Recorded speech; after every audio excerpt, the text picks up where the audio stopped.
जी अस्सलाम वालेकुम व्यूअर्स, अस्सलाम वालेकुम and welcome to a new episode of doctor Gudiya's tech. आज की हमारी गेस्ट, आप पिछली दफा उनका आपने एक और एपिसोड देखा था, बहुत पसंद भी किया। तो आप लोगों की पुरजोर इसरार पे, फरमाइश पे हमने उनको रिक्वेस्ट की कि आप दोबारा आएं और मजीद हमें कुछ इंफॉर्मेशन दें regarding the wellness and regarding the health. तो चलिए जी, मैं वेलकम करती हूँ एक बार फिर से डॉक्टर जैरिश को। अस्सलाम वालेकुम डॉक्टर जैरिश। वालेकुम सलाम। कैसी हैं आप? ठीक है। बस अल्लाह का शुक्र, आप सुनाए। और थैंक यू सो मच, आप दोबारा आई हैं हमारे व्यूअर्स की इतनी इंसिस्टेंस पे। और बहुत आपका जो पुराना लास्ट आपने जो 2 एपिसोड्स किए वो बहुत ज्यादा पॉपुलर हुए हैं, बहुत व्यूअर्स ने बहुत तारीफ की है। और मुझे ये कहा गया है कि आप तक उनकी अप्रिसिएशन पहुंचाऊं एंड कितनी उनको नॉलेजेबल लगे एपिसोड्स भी। तो इसलिए हम चाहेंगे कि इस दफा भी इंशाल्लाह अगर कोई अच्छा टॉपिक आपके जहन में है, लेट्स डिस्कस इट आउट। तो आप बताएं आज हम किस मौजू पे बात करें। Well, I am grateful for the feedback. इस टॉक की पर्पस ही यही थी कि हम कम्युनिटी को एजुकेट करें कॉमन हेल्थ मैटर्स में। तो आई एम होपफुल कि मजीद भी हम लोग ऐसे टॉपिक्स डिस्कस कर सकेंगे जो कम्युनिटी के बेनिफिट या उनके फायदे में हो। तो अगर आप मुझसे पूछे तो मैंने प्रैक्टिस में नोटिस किया है कि वन ऑफ एक जो मेरा काम है वो है वेल बेबी चेकअप्स। तो बहुत से लोग पूछते हैं कि भी वो क्या होता है। ठीक है। तो यहाँ कनाडा में तो खैर लोगों को पता है वेल बेबी चेकअप्स के बारे में। पाकिस्तान में अब जो बहुत एजुकेटेड कम्युनिटी उनको भी पता चल गया, लेकिन आई फील कि सबको पता होना चाहिए। मैंने एक्चुअली ये पेंडेमिक ईयर्स में कुछ देखा है, स्पेशली पिछले 1-2 सालों में, कि कुछ मेरे पेशेंट्स यहाँ कनाडा में भी बच्चों को लेकर नहीं आ रहे थे अपने वैक्सीन के लिए, चेकअप्स के लिए।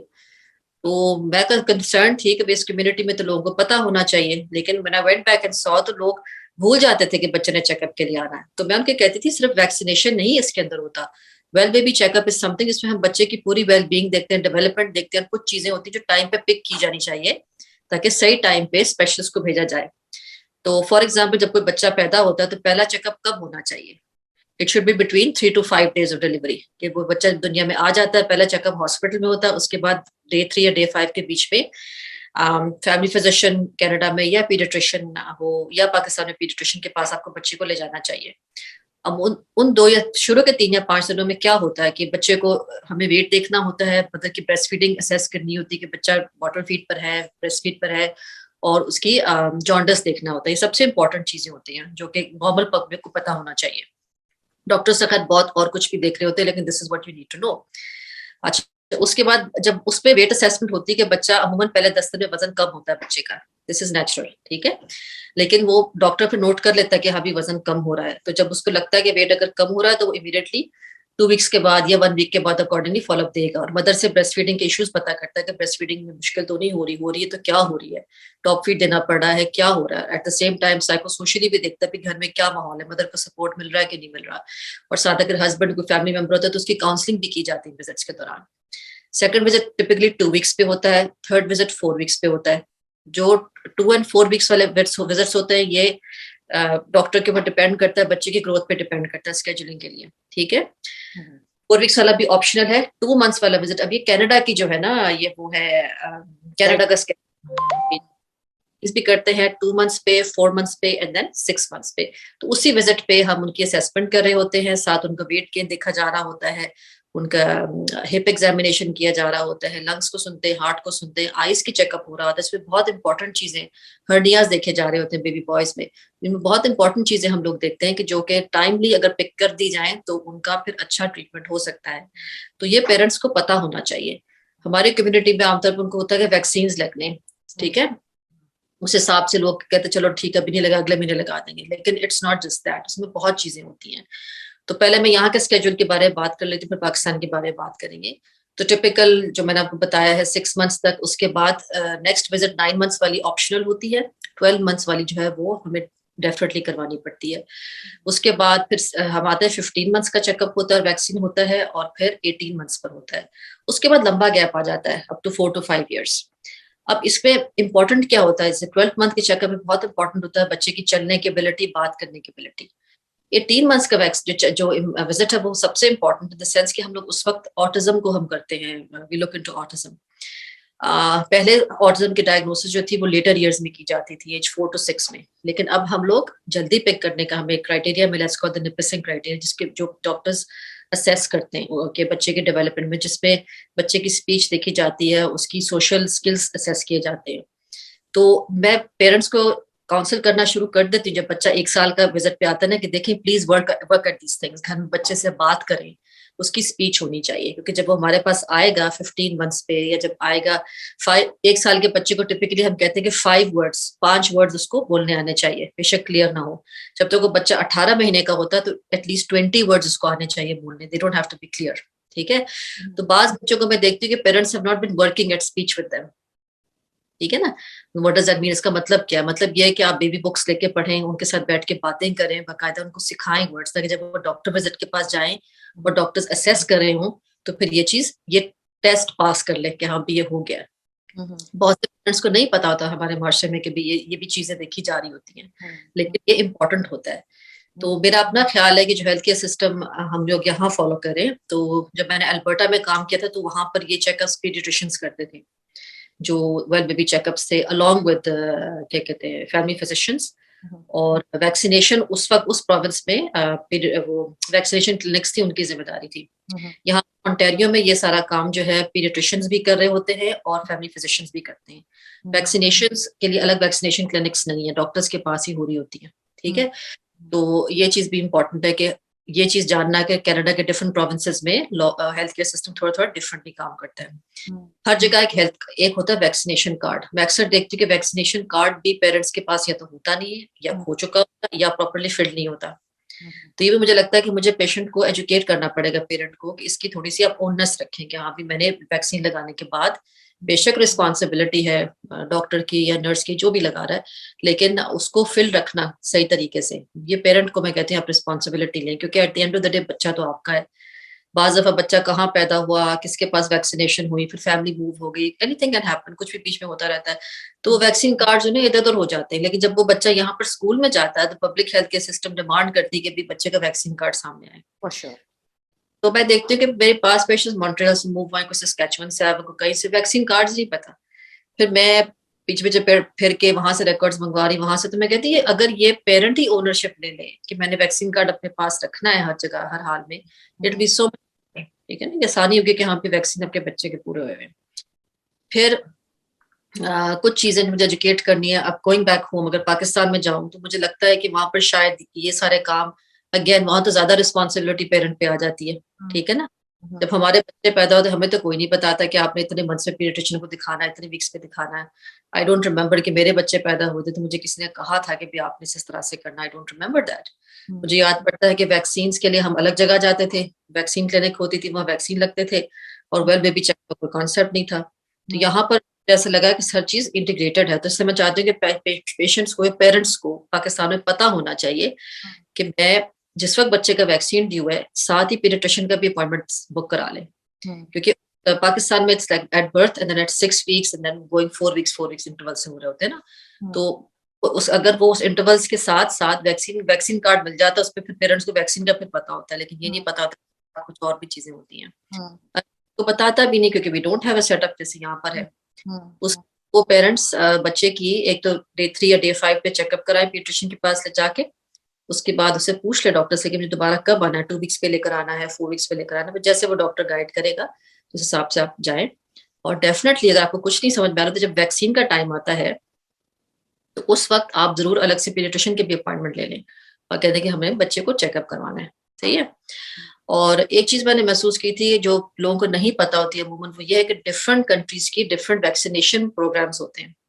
तो मैं क्योंकि बहुत से इमिग्रेंट्स के साथ डील करती हूँ, people coming from India, Bangladesh, middle east, from Pakistan, तो वो डिफरेंट वैक्सीन जब यहाँ पर हम लोग आते हैं तो हमें उनको यहाँ के हिसाब से एडजस्ट करना होता है।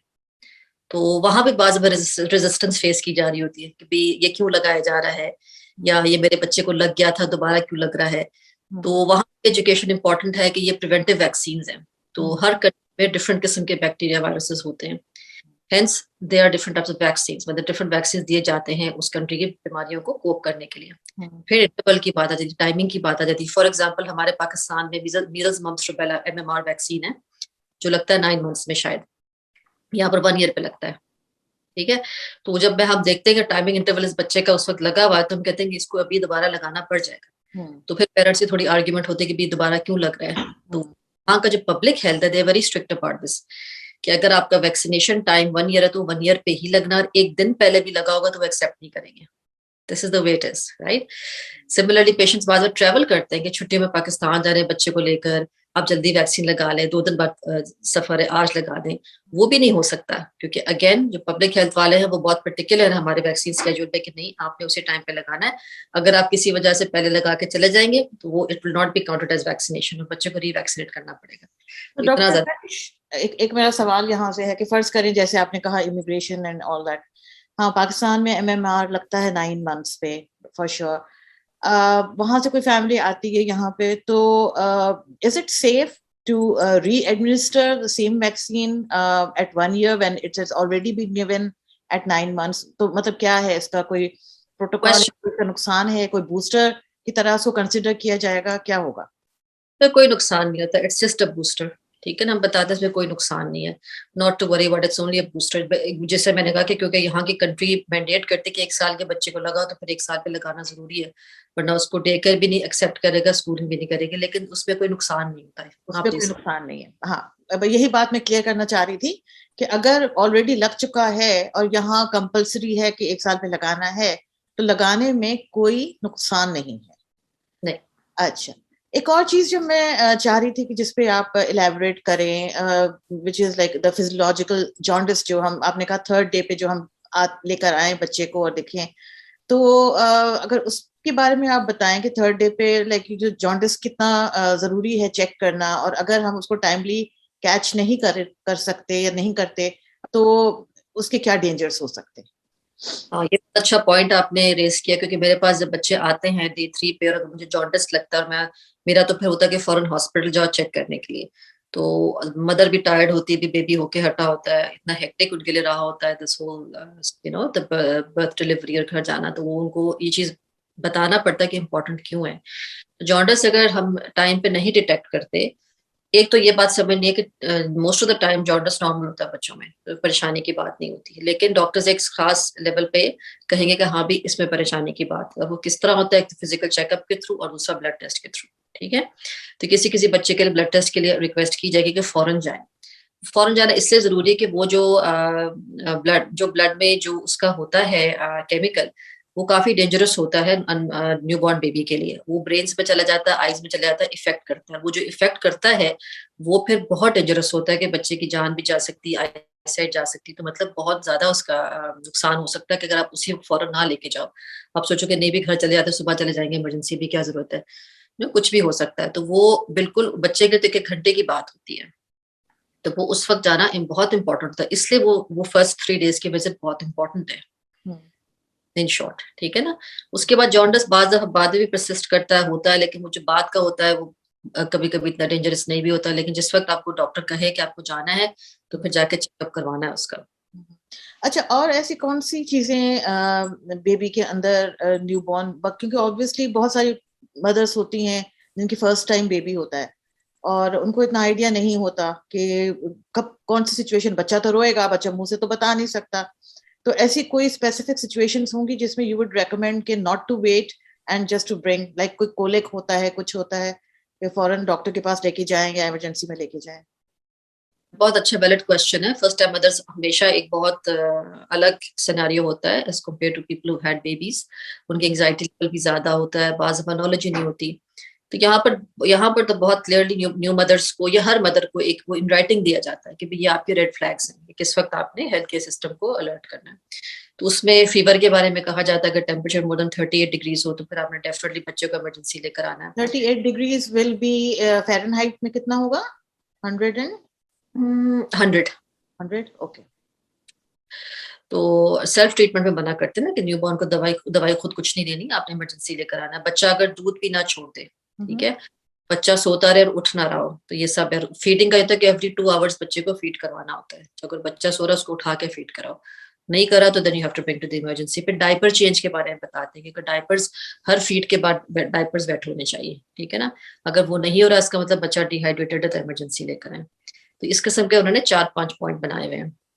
तो जैसे आपने डिहाइड्रेशन की बात की, I think it is also a very important and very valid point कि बच्चे को डिहाइड्रेशन नहीं होनी चाहिए, it can be very dangerous and life threatening for the child. तो डिहाइड्रेशन को असेस करने का यही तरीका है कि डायपर्स को चेक करें या फिर पिंचिंग मेथड भी, इफ आई रिमेम्बर, मुझे सही से याद नहीं आ रहा, लेकिन कुछ शायद वो उस तरफ तो हमने जाना नहीं, वो तो डॉक्टर्स के लिए पिंचिंग मेथड है ना। लेकिन हाँ। मदर लेथार्जी, मीनिंग बच्चा इज नॉट अराउजेबल, फीडिंग नहीं कर रहा, ठीक है। और तीसरी चीज ये है कि डायपर्स वेट नहीं हो रहे।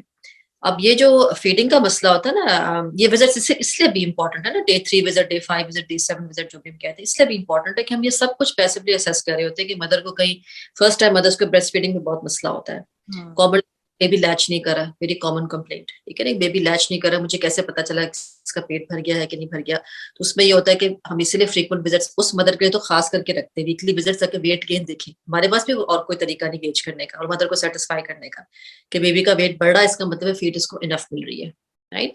सिमिलरली हमारे पास यहाँ पर लैक्टेशन क्लिनिक्स होते हैं, ब्रेस्ट फीडिंग क्लिनिक्स हैं, मदर्स को वहां भेज देते हैं जब ब्रेस्ट फीडिंग में दिक्कत हो रही होती है कि फीड ठीक नहीं है। सबसे इंपॉर्टेंट चीज मैंने देखी, यहाँ पर बच्चे को डिस्चार्ज करते वक्त फौरन टॉप फीड दे देते हैं हॉस्पिटल से, जबकि हमें पता है कि ये पूरा प्रोसेस इट टेक्स टाइम, कि मदर को फीड स्टार्ट करने में शुरू में तो वैसे कम आता है, शुरू के 2-3 दिनों में, और हमें ये भी पता है कि फिजियोलॉजिकली बाय नेचर 10% वेट कम होगा इन द फर्स्ट 10 डेज। उसके बावजूद यहाँ बहुत जल्दी टॉप फीड शुरू कर देते हैं। तो जब मदर मेरे पास आती है, वो ऑलरेडी बच्चा टॉप फीड पर ही होता है। तो मुझे सबसे बड़ा चैलेंज ये लगता है मदर को एजुकेट करना कि breast feed, breast feed, breast feed, it's very tiring, very hard work, और बार बार उस बच्चे को ऑफर करो एवरी 2 आवर्स ताकि वो आपका साइकिल शुरू हो, राइट। पंपिंग करो अगर एक्सेसिव हो रहा हो, और लेकिन ये कि इट्स इंपॉर्टेंट, अदरवाइज बच्चे को फीडर की आदत पड़ जाएगी और फिर पड़ ही जाएगी, राइट।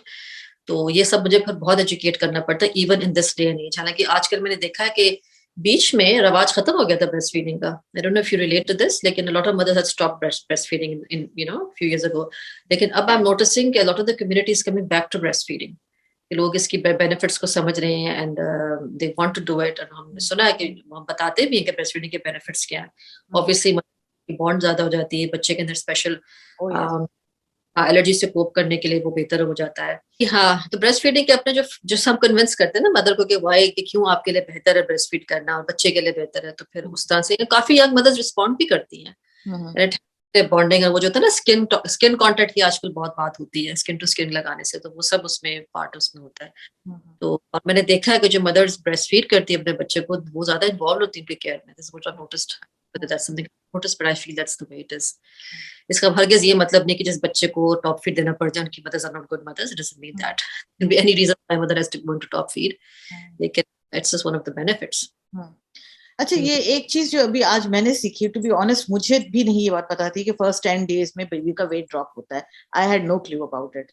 तो अच्छी ये बात आप मेंशन की, बिकॉज मतलब बीइंग अ डॉक्टर अगर मुझे ही नहीं पता तो आई डोंट एक्सपेक्ट के ज्यादा लोगों को इस बात में पता होगा, क्योंकि पेरेंट्स घबरा जाते हैं ना जब आप पहली दफा डॉक्टर के पास जाएं और डॉक्टर के जी वजन नहीं बढ़ रहा है, इतना वेट है, तो एकदम से वो पैनिक क्रिएट हो जाता है कि क्या हो गया, पता नहीं बेबी में वेट क्यों नहीं बढ़ रहा। दैट्स नॉट रोट चार्ट होती है, ROURKE, तो इस पे हमारे पास पैरामीटर्स होते हैं जिसपे बच्चे को असेस कर रहे होते हैं, ठीक है ना। और ये भी मैं एजुकेट करना चाहती हूँ, एक ग्रोथ चार्ट बनती है बच्चे की जिसपे हम ग्रोथ असेस करते हैं, और एक ग्रोथ चार्ट होती है जिसमें डेवलपमेंट असेस करते हैं। तो ये पेरेंट्स को पता होनी चाहिए। तो जब भी आप क्लिनिक्स चेंज करें तो वो कॉपीज रिकॉर्ड्स अपने साथ लेकर जाएं ताकि नेक्स्ट डॉक्टर देख सके। क्योंकि मैं हमेशा पूछती हूँ जब बच्चे ट्रांसफर होकर आते हैं कि भाई आपके बच्चे रेगुलर विजिट्स पे जाते थे पिछले डॉक्टर के पास, तो यस नो व्हाटएवर जवाब मिला, तो कभी विजिट्स में कोई कंसर्न तो नहीं शो हुआ। तो कुछ पेरेंट्स कहते नहीं सब ठीक था, हमें नहीं पता, लेकिन डॉक्टर्स की डॉक्यूमेंटेशन में कुछ लिखी होती चीजें ना कि this has to be followed up. कि मैंने नोट किया कि फॉर एग्जांपल बच्चा 6 मंथ्स का भी रोलिंग शुरू नहीं की उसने, तो मैंने अपने डॉक्यूमेंटेशन में रोलिंग शुरू नहीं की। अब 6 मंथ्स के बाद अगला फिजिकल जो है ना वो optional 9 months and then 12 months तक आता है। लेकिन आई वांट टू कीप, एक बच्चा 6 महीने का भी रोल नहीं करे तो मैं उनको कहूंगी कि नहीं आप 1 साल पर इसको लेकर आए, है ना। प्रॉब्लम मैं कह दूंगी ठीक है आप 1 महीने बाद दोबारा के चेक करवाएं, I want to see how this child is doing, right. और अदर सेफ्टी नेटिंग तो लोग मैं पीडियाट्रिशियन को रेफर कर दूंगी, भी let's just have a paediatrician check on this. That's what I was asking कि यहाँ कनाडा में क्या सिस्टम है कि लाइक माइलस्टोन्स और ये सब चीजें, are you as a family doctor supposed to keep an eye on that, या फिर हर बच्चा आप पीडियाट्रिशियन की तरफ रेफर कर देते हैं? नहीं, this is what Roark is about. Roark के अंदर माइलस्टोन्स होते हैं कि हम क्या देख रहे होते हैं डेवलपमेंट में, from the 3 to 5 day baby all the way up to 4 या 5 साल के बच्चा, ठीक है ना। उसमें एक एक चीज लिखी होती है कि इस साल की इस एज के बच्चे को ये करना आना चाहिए। जब 18 मंथ्स का वैक्सीन खत्म होता है तो अगला वैक्सीन 4 to 5 years पे चला जाता है, तो अगेन बिग गैप। तो मैं पेरेंट्स से कहती हूँ भी आप 1 साल में एक दफा के फिजिकल जरूर करवा दें बच्चे का, ताकि वी कीप ट्रैक के भी कुछ हो तो नहीं रहा। क्योंकि मैंने देखा ना, पेरेंट्स को ये खूब पता होता है कि वैक्सीन के वक्त आके लगाना होता है, बीच में कुछ नहीं पता कि और चीजें भी होती हैं, अनलेस कि कोई हेल्थ कंसर्न रेज हो जाए, बच्चा बीमार पड़ जाए या कुछ हो, फिर आकर डॉक्टर को दिखा रहे होते हैं। लेकिन जो होता है रेगुलर चेकअप्स, वो भी इंपॉर्टेंट पार्ट प्ले करते हैं कि पता चलता है कि भाई क्या हो रहा है। तो कुछ मैंने देखा कि हमारी कम्युनिटी के लोग घबराते भी हैं बच्चों को डॉक्टर्स के पास लाते हुए इन दिस, तो एक चीज है। एंड मैंने इन विजिट्स के अंदर बड़ी अमेजिंग चीजें पिक की हैं। I picked up marital discord during these visits. I seen couples fight in front me बच्चों की चेकअप्स के ऊपर। तो मतलब एक बच्चा था जो पैदा होने के बाद मेरे पास पहली बार 5 months की एज पर आया। एंड मतलब कैनेडियन पाकिस्तानी थे, been here for a long time। तो मैंने कहा कि भी ये मैं क्या बोलूं आप लोगों को कि आप भी लेकर आ रहे चेकअप के लिए, वैक्सीन के लिए, ये बच्चा कहाँ था, और उनका कोई तीसरा चौथा बच्चा था वो। तो ऐसा भी नहीं कि उनको पता नहीं था। तो वो मियाँ बीवी आपस में लड़ने लग गए। मैंने उसको बोला, उसने मुझे बोला, मैंने उसको बोला, मैंने कहा this is not on. He said, she said. हाँ, so I just sat back quietly and observed। मतलब बहुत चीजें पता चलती है ना उसमें। डोमेस्टिक अब्यूज नजर आ जाता है, अगर कोई वाइफ अब्यूज चल रहा है वो नजर आता है, चाइल्ड अब्यूज नजर आ जाता है। There's so many things picked up in those visits and I was wondering एक दिन, मैं पता नहीं क्या ये वजह है जो पेशेंट्स बाज दफा नहीं आ रहे होते रूटीन चेकअप्स बच्चों को लेकर। I don't know, लेकिन this visit is another window for us as physicians कि हम ये करते हैं। I think awareness, lack of awareness भी एक point. Yes, topic on this topic I need to educate the community कि अगर कोई बच्चा वैक्सीन या चेकअप्स के लिए टाइमली नहीं आता यहाँ पर वेस्टर्न कंट्रीज में, तो ये फैमिली फिजिशियन के लिए एक रेड फ्लैग होता है कि there is child abuse going on and we are liable to report to child protective services. तो please parents be very very careful कि आप अपनी जिंदगी की दौड़ में भाग दौड़ what you do not forget, क्योंकि दिस इज पैरामीटर कि हम लोग देखते हैं इस चीज को कि जो बच्चा टाइम पे नहीं आ रहा, आपकी लीगल रिस्पॉन्सिबिलिटी बाइंडिंग होती है and the doctors then obliged to then complain to the child protective services कि देयर इज समथिंग रॉन्ग, ये बच्चा लेट आया। Wow. Just while talking to you मैंने 3 पेशेंट्स कोट कर लिए जो कि लेट थे and my legal binding is कि ना I am bound by the law कि मुझे रिपोर्ट करना है। तो this is one of the parameters.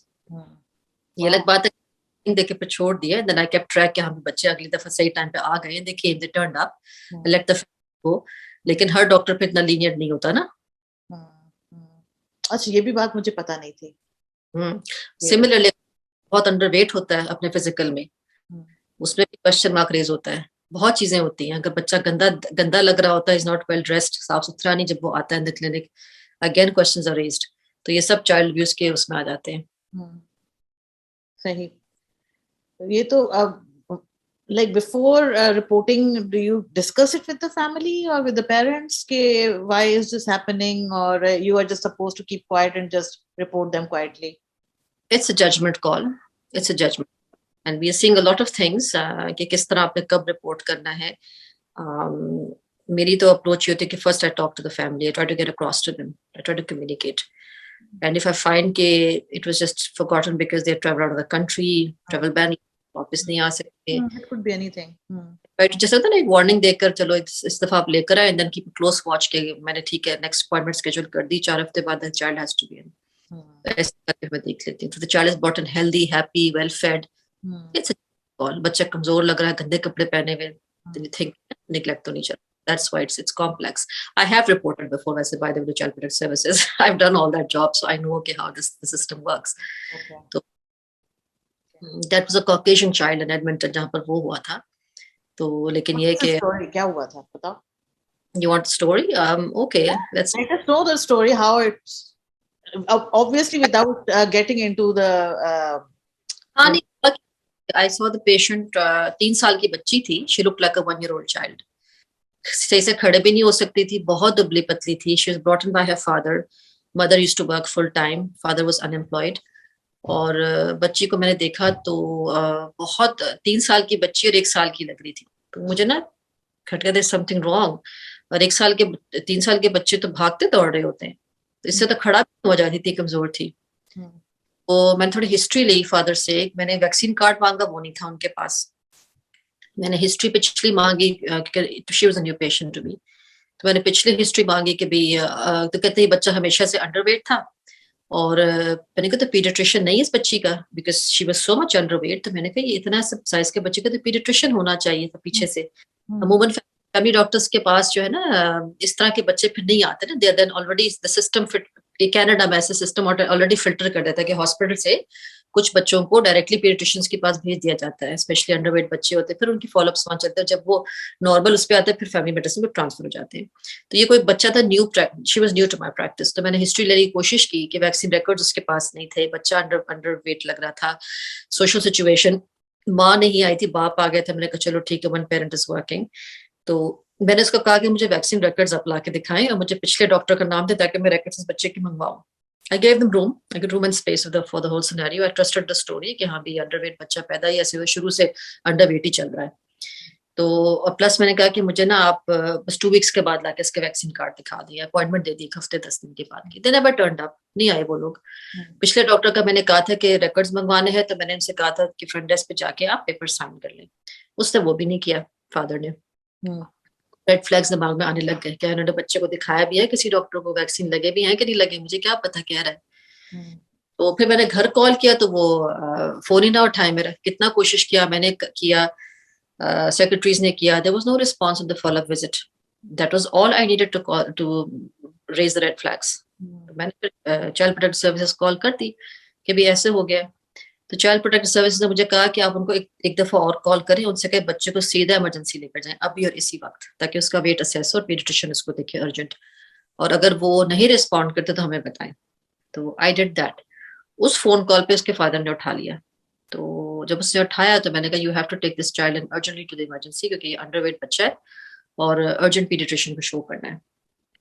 तो मैंने जब ये कहा तो उसके father he panicked, he got very angry, he started yelling what's the urgency, मैं क्यों ऐसे करूं और क्या नहीं है और दिस एंड दैट। तो मैंने कहा well you have to go in, I will take her in, मैं जाऊंगा। मैंने कहा ठीक है आप लेकर भी जाएंगे और विजिट आप वहां से पीडियाट्रिशियन से करवा के फिर 2 दिन के बाद मेरे पास बच्ची को लाके दिखाएंगे, and I would appreciate if the mother could also come. ठीक है, दोनों पेरेंट्स आप आए।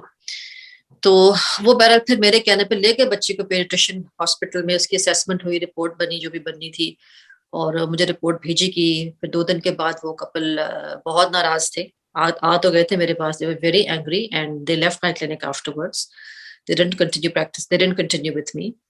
तो जो हॉस्पिटल पीडियाट्रिशियन था, he agreed with my assessment कि बच्चा बहुत अंडरवेट है और बच्चे को अर्जेंट पीडियाट्रिशियन की अपॉइंटमेंट्स ही दे दी हैं फॉलोइंग अहेड ना, कि भी मंथली या वीकली जो भी। तो द मदर वाज स्कैर्ड, वो वाकई डरी हुई थी मेरे इस रिपोर्ट पे। Father was abusive towards me. तो whatever it was, we have to take that in our practice, yelling and shouting, but I had to do what I had to do. तो मैंने कहा मेरे सामने तो एक सिनेरियो है कि मुझे आपके पास वैक्सीन रिकॉर्ड्स नहीं है, मुझे नहीं पता कभी लगेंगे नहीं लगे, पिछले डॉक्टर का नाम आपको याद नहीं है, तो this is something that has to be done. और पीडियाट्रिशियन को यस, मैंने एक पीडियाट्रिशियन को रेफर किया था and they were supposed to go and see him and they no showed that visit. उसके बाद मैंने फिर सारा ये जो था ना रेड फ्लैग सारा से ये पाथवे शुरू किया था कि वो उसको भी दिखाने नहीं गए, मैं पिछले रिकॉर्ड भी नहीं आए हुए और मेरे पास भी नहीं आया वैक्सीन रिकॉर्ड लेकर, तो what am I supposed to do next, that's how, this is how it's done. ठीक है ना, वो मतलब टू आंसर योर क्वेश्चन कि how do you take the step to report, this is done. I mean, obviously it's your responsibility है और फिर liability आपके ऊपर भी आ जाती है ना, अगर if you just let it pass and not report it, तो you are also answerable। अगर कोई पूछ लेता है तो फिर क्या कहोगे? So okay, अच्छा, is there anything else that you would want to add, Dr. Zarish? Yes, one more thing, बच्चों को जो लगती है घरों में अक्सर गिर जाते हैं बच्चे, चोट लगी, हेड इंजरी होगी, ये होगी वो होगी, वो बड़ा इंपॉर्टेंट होता है डॉक्टर को इन्फॉर्म करना, फौरन इन्फॉर्म। क्योंकि अगर इन्फॉर्मेशन कहीं और से आए ना कि फॉर एग्जांपल बच्चा गिर गया, इमरजेंसी गया, फ्रैक्चर हो गया, फैमिली डॉक्टर को फौरन रिपोर्ट मिल जाती है कि गिरा था, इसको फ्रैक्चर हो गया, ठीक है ना, फिर 6 महीने बाद फिर गिरा था, इमरजेंसी गया, सर पे चोट लग गई, 2-3 रिपोर्टें इकट्ठी होती है, फैमिली डॉक्टर फिर सोचता है कि भाई कोई निगलेक्ट तो नहीं हो रहा है। तो एक दफा ऐसे ही हुआ था, एक बच्ची को 3 रिपोर्टें आई, मैंने घर फोन किया, टॉक टू योर पेरेंट्स, तो क्या इमरजेंसी, हम लोग हमेशा पोस्ट इमरजेंसी विजिट का भी रिकॉल करते हैं ना कि इमरजेंसी बच्चा होकर आया तो please come and bring him to us for evaluation. Patient नहीं रिस्पॉन्ड करते बाज़ दफा, किसी एक बच्चे के 3 विजिट्स हो गई। तो जब मैंने फाइनली पेरेंट को कॉल किया तो मैंने कहा ये क्या हो रहा है आपके बच्चे के साथ ना, तो कहते अच्छा आपको एक एक बात की खबर होती है। मैंने कहा हमें सब खबर होती है तो मैंने कहा इट्स इम्पोर्टेंट, ठीक है गलती हो गई है, बच्चा गिर गया है, come to the doctor's office, show the effort कि you came, बच्चे को चेकअप करवाने के लिए. Otherwise the family doctor will say that you are negligent parent. Again आपकी रिपोर्टिंग रिस्पॉन्सिबिलिटी आ जाती है. ठीक है. तो इस तरह यहाँ के हेल्थ केयर सिस्टम बहुत स्ट्रांग है. अगेन ये पाकिस्तान की उस पर रेलेवेंट नहीं है. यहाँ के लोगों को एजुकेट करेंगे किस तरीके से. You have to be careful कि आपको चाइल्ड प्रोटेक्टिव सर्विसेज से कैसे बच के रहना है यहाँ पर. सही सही. अच्छा, regarding wellness of the baby, is there any other point that you would like to make about that? Generally, what I wanted to tell the public and how to educate them, and I'll be most welcome to more specific questions if anybody has any questions, so they can just pass it down or trickle it down to you. We can address it again. जैसे कि मैंने पिछले talks में भी कहा था, किसी को clarification चाहिए, further information चाहिए, just pass it on to us. Perfect. That sounds good. Thank you so much, Dr. Zetish, and we would appreciate it. दोबारा फिर किसी नए एपिसोड में आए, नई इन्फॉर्मेशन के साथ आए. अगर आप लोग as viewers you want to know some specific information about any specific topic, please just give your feedback, let us know, and inshallah Dr. Zetish and I would want to incorporate it in our next episodes. And till it, take care of yourself. अपने प्यारों का बहुत ख्याल रखें. और इसी के साथ आज का एपिसोड हम यहीं एंड करते हैं. Doctor Zerish, you would want to say Allah Hafiz to your viewers? Yes, thank you for being patient and listening, and it's been a lot of fun talking to you. Thank you so much, guys. Till then, take care. Allah Hafiz. Hafiz.